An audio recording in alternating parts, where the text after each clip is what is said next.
یہ جو بات کی جاتی ہے although again a very unnatural alliance but کیا پیپلز پارٹی پی ٹی آئی ان کا کوئی فیوچر ہے اکٹھے as you know کہ they can get together and maybe you know somehow they can try and dislodge the government یا at least اس کے لیے کچھ کر سکیں حکومت کے خلاف؟ دیکھیں ابھی بلاول بھٹو کا ٹائم نہیں ہے، اور اگر بلاول بھٹو کوئی ایسی موو کریں گے جس میں ان کا خیال ہوگا کہ میں پی ٹی آئی کے ساتھ مل کے میں ایک ایکویژن کو بدل سکتا ہوں، تو میرا خیال ہے وہ پیپلز پارٹی کے مس فارچونز میں بدل دیں گے ان دا فورسیبل فیوچر، لیکن اس سے زیادہ ان کو ملے گا کچھ نہیں۔ ابھی اس چیز کا وقت نہیں ہے اور نہ ہی ان کے حالات اس کے مطابق ہیں فرینکلی۔ منظور علی خان صاحب، اس بارے میں آپ کی کیا رائے ہے؟ آپ کیا سمجھتے ہیں؟ دیکھیں، میرے خیال میں جمہوریت جو ہے ممکنات کا نام ہے، اور اگر جس طرح پاکستان تحریک انصاف کے اکثر چاہنے والے کہتے ہیں یہ تو ہو ہی نہیں سکتا، یہ تو ممکن ہی نہیں ہے، نہیں، یہ ممکن ہے، کیونکہ اس کی بہت بڑی اگزامپل جو ہے وہ پرویز الہی ہیں، اس کی بہت بڑی اگزامپل جو ہے وہ شیخ رشید احمد ہیں۔ ایک صاحب کو جو ہے کہا میں چپڑاسی نہ رکھوں، اس کے بعد اسے اپنا وزیر داخلہ رکھ لیا، ایک کو کہا کہ پنجاب کا سب سے بڑا ڈاکو ہے، اس کے بعد اس کو سی ایم بنوا دیا، اسپیکر بھی بنوا دیا، اور بڑی ایک لمبی لسٹ ہے جس میں خان صاحب نے بڑی پوزیشنز لی لوگوں کے خلاف، لیکن اس کے بعد اس کو تبدیل کیا۔ ہاں، یہ ماننا پڑے گا کہ ایک بہت ہی کڑوا گھونٹ ہوگا، لیکن ظاہری بات ہے اگر حالات کو دیکھا جائے، پاکستان تحریک انصاف جتنی مشکل میں پھنسی ہوئی ہے تو ظاہری بات ہے یہ ممکنات میں شامل ہے۔ میں ہمیشہ یہ کہتا ہوں کہ always expect the in expected. یہ پاکستان کی ڈیموکریسی ہے، اور کتنی کو ڈیموکریسی ہے یہ بھی ظاہری بات ہے ڈیبیٹیبل ہے، لیکن ہو کچھ بھی سکتا ہے۔ رائٹ۔ اچھا علینا شکری صاحبہ، یہ جو ظاہری بات ہے مختلف آرائیں جو ہمارے سامنے آتی ہیں، آپ کا کیا اوپینین ہے اس بارے میں؟ نہیں، پیپلز پارٹی اور پاکستان تحریک انصاف، آپ کو آلریڈی پتہ ہے پاکستان تحریک انصاف کے جو بانی چیئرمین ہیں عمران خان صاحب، ان کی پالیٹکس جو ہے وہ بہت کلیئر ہے، اور ان کی پارٹی کے کچھ رہنماؤں کی بھی اگرچہ یہ خواہش ضرور ہو سکتی ہے کہ پی ٹی آئی اور پیپلز پارٹی مل کے، یا پیپلز پارٹی بھی یہ خواہش کا اظہار، آپ کو پتہ ہے 2024 کے الیکشنز میں بھی، الیکشنز کے بعد فوری بہت اس قسم کی منورنگ ہو رہی تھی کہ پیپلز پارٹی کے ساتھ پی ٹی آئی مل کے حکومت قائم کر لے، because Peoples Party also had the numbers, and Peoples Party again ایک کنگ میکر والے رول میں ہمیں نظر آ رہی تھی اس وقت، لیکن P T I naturally Imran Khan صاحب چیزیں ڈرائیو کر رہے ہیں، اور عمران خان صاحب اگر تو پیپلز پارٹی ساتھ ملاتے ہیں تو پھر ان کی پالیٹکس کو بہت شدید نقصان ہے، اور لہٰذا یہ جو ایڈونچر کہے اس کو یا مس ایڈونچر کہے اور part of P T I, ہمیں یہ ایکویژن جو ہے وہ بنتی ہوئی دکھائی نہیں دے گی۔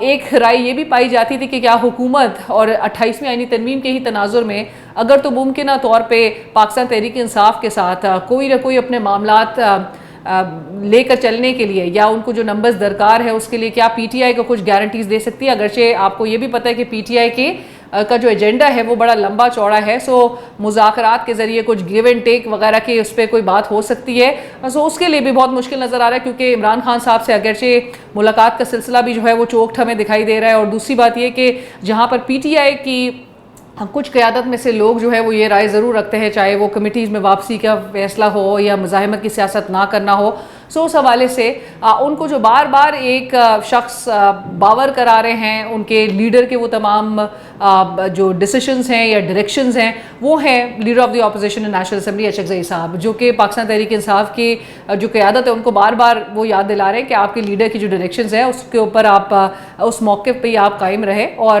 اس سے آپ ڈیویٹ جو ہے وہ کرتے ہوئے نہ دکھائی دیں، چاہے وہ کمیٹیز میں واپسی کا معاملہ ہو یا دیگر امور ہو۔ میرا نہیں خیال ہے کہ یہ ایکویژن ہمیں کوئی آگے آنے والے ٹائمز میں بنتی ہوئی دکھائی دے۔ قاضی صاحب، آپ کی کیا رائے ہے اس حوالے سے؟ I don't know, P T I نے، میں نے کہا تھا کہ پولیٹیکلی اسپیکنگ جس دن پیپلز پارٹی نے مسلم لیگ نون سے ہاتھ ملایا، اٹ ول بی کس آف ڈیتھ فار پی پی پی، کیونکہ مسلم لیگ نون کا جنم ریاستی اداروں نے کیا تھا ان ریئیکشن ٹو یا کاؤنٹر کرنے کے لیے پی پی پی کو۔ جس دن پی پی پی نے مسلم لیگ نون سے ہاتھ ملا کے وہ جو کیا کہتے تھے، وہ ایک کیا تھا معاہدہ جسے آپ کوئی خاص نام، چارٹر آف ڈیموکریسی، وہ چارٹر آف ڈیموکریسی نہیں تھا، وہ فرام عوام point of view that was a charter of betrayal, کیونکہ ایک لیفٹ کی تحریک تھی، اس کی کچھ منشور تھے، تو آپ بھی انہی کے ساتھ بیٹھ کے، تو پھر میرے خیال میں یہ بھی سوال کچھ زیادہ کوئی اب پی ٹی آئی کے ساتھ بیٹھے نہ بیٹھے کوئی فرق نہیں پڑتا. اب آخری سوال مالک صاحب, بہت ملیٹریلی پاکستان کو بڑی کامیابیاں ملیں پچھلے سال, آپ نے, ہم سب نے بحیثیت پاکستانی سیلیبریٹ کیا. ڈپلومیٹک لیول پہ پاکستان ہیز ڈن ونڈرز, بہت کامیابی, بہت ریکگنیشن, سب کچھ ہوا ہے. بٹ تھوڑی سی اگر ہم انورڈ دیکھتے ہیں چیزوں کو تو معیشت جمود کا شکار ہے, اسٹرگل ہو رہی ہے, ایکسپورٹس کا کوئی حال نہیں, بے شمار ایشوز ہیں, every day new day is a new day.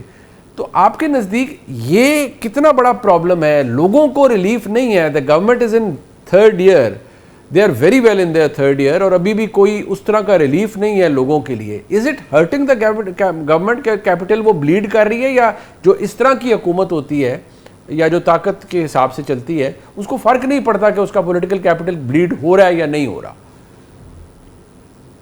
کیا گورنمنٹ پاورفل ہے؟ بہت زیادہ پہلے سے پاورفل ہے. کیا گورنمنٹ پاپولر ہے؟ بالکل نہیں. دیکھیں, یہ ان کے اسٹرکچرل فلاز اور یہ عزت اپنی جگہ, دنیا میں ایک چینج پرسیپشن اپنی جگہ, لیکن اکانومی ان پرسیپشنز پہ کچھ فائدہ تو دے سکتی ہے آپ کو کہ لوگوں کا آپ کی طرف رویہ بدل جاتا ہے, لیکن آپ کی سیریس کیپیسٹی کرائسس ہے. اب دیکھ لیں IMF کے اندر ڈیلز دیکھ لیں, جو یہ ڈیلز کر رہے ہیں, دے آر ابسرڈ ڈیلز یہ کر رہے ہیں. ابھی ہم سن رہے ہیں کہ ایکسپورٹ پروسیسنگ زونز اب نہیں بنے گی جی, بین کر دیں گے, پرانیوں کو بھی ختم کر دیں گے. یہ ایک it's a stupid thing to do. دنیا میں بنے IMF کے پروگرام, نہیں ڈالر کمانے ہیں لیکن ایکسپورٹ پروسیسنگ زون نہیں ہوگی. آپ کہتے ہیں جی ہمارے بہت ہم پاپولر ہیں جی امریکہ کے ساتھ, ٹرمپ صاحب بھی کہتے ہیں میرے فیورٹ ہیں سارے, پرائم منسٹر بھی, فیلڈ مارشل بھی, لیکن جب آپ IMF کا آپ کے پاس آتا ہے, میں آپ کو چھوٹی ایگزامپل دیتا ہوں. جو کیٹس ہے, جو اس وقت فرسٹ ڈپٹی مینیجنگ ڈائریکٹر ہے, وہ ہمیشہ امریکن ہوتا ہے. یہ جو اس وقت بندہ لگایا ہے, یہ چیف آف اسٹاف تھا کرنٹ سیکرٹری کامرس کا, ٹریجری کا, امریکہ کا. جتنے آپ کے یہ آئے ہوتے ہیں, یہ ٹیمز ان کی IMF کی مشنز, یہ ان کو ڈائریکٹ کرتا ہے, ان کو اوورسی کرتا ہے وہ بندہ جو فرسٹ ڈپٹی مینیجنگ ڈائریکٹر ہوتا ہے. بس وہی لے کے جاتا ہے اس کو ایگزیکٹو بورڈ میں. کیا اس کے ساتھ کوئی بات چیت کیا آپ نے؟ کیا اس تعلق کو آپ نے یوز کیا کہ یہاں پہ جو ان کا کمیشن آیا ہوا تھا, آپ ان کے ساتھ بیٹھ کے اس ٹائپ کے کنسیشنز لیں, یہاں پہ اب رگڑے پہ رگڑا لگوائے جا رہے ہیں. تو کیا فائدہ اگر ان تعلقات کا یا گڈ ول کا, اگر آپ نے اس کو ٹرانسلیٹ نہیں کرنا انٹو میننگفل ایکشنز. دوسری پالیسیز کا یہاں پہ کوئی اسٹرکچرل فلاء مجھے آپ بتا دیں, کوئی پروگریس ہے؟ کوئی نہیں. آپ صرف فسکل پالیسیز بیٹھ کے بنا رہے ہیں. فائنانس منسٹری اپنے ٹارگیٹ لے لیتی ہے, ہمارا ریونیو ٹارگیٹ کم ہو جائے, فلانا ہو جائے. اکنامک گروتھ کا کوئی انڈیکیٹر نہیں. ریئل انکمز آپ کی پچھلے 2014 سے لے آئیں آپ, تو آج اس سے کم ہے. آپ غریب سے غریب تر ہو رہے ہیں. آپ کی انڈسٹریل ایکسپینشن نہیں ہو رہی, شرنکیج ہو رہی ہے. تو برا حال ہے انفلیشن کا. ابھی آپ بتایا جا رہا ہے کہ جی 1100 ارب کے نئے ٹیکس لگیں گے, 260 ارب لیوی میں اضافہ ہوگا. کس سے لینے؟ ٹیکس پہ ایسا بڑھاتے نہیں ہیں. آپ کے میری تنخواہوں پہ اور ٹیکس لگ جائے گا, کارپوریٹ ٹیکس اور لگ جائے گا. 68% کارپوریٹ ٹیکس یہاں پہ ہے. انرجی ہائیسٹ لیول پہ ہے. کون سا انویسٹر آئے گا؟